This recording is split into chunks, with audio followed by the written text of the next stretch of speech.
I went to a snooker club with elevated guards, sensing the naivety of a friend who claimed to have met two good fellows there who taught her to play. Two hands holding cigarettes waved welcome to us.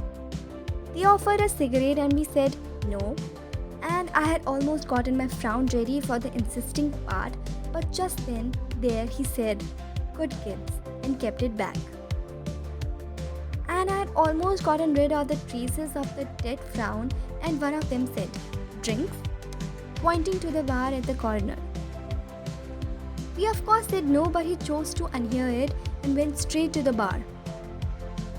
I had almost worn my "we gotta change the table soon, I guess" shoes, but just then, there, he opened the fridge outside the bar and got us lemon tea. Now, with a frown that was never hashed and the "we gotta change the table" shoes I had just taken off the rack, I sat there trying to drop my cards down. And then, just then, there, that guy asked me to try the game too. I asked him to teach me, and as he adjusted the stick in my hand and corrected my posture, I followed the cues and asked myself if the touch felt solid or striped, if for wearing the shoes it was the right time. And then, just then and there, he left my hand on its own and sat at distance, asking me to follow the cues. I said and did that, but on the table this time, and he said, "It's good for first time." I smiled, they smiled, and we said goodbye. I walked with a sunken frown and those shoes I never wore, with the strangers who had just taught us to follow the cues. And the cues said, "They are strangers and it is night. They might ask for your number and you gotta say no with your might." They went their ways and we went ours, and no numbers were exchanged.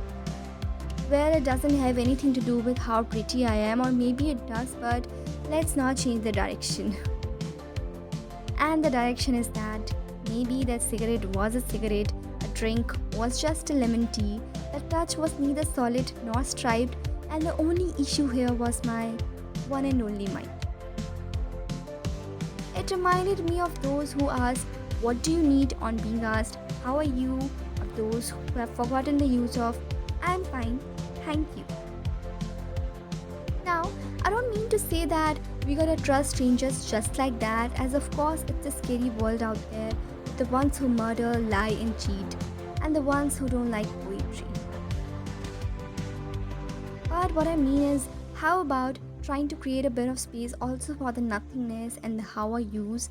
How about knowing that maybe at times a compliment can simply deserve a "thank you"?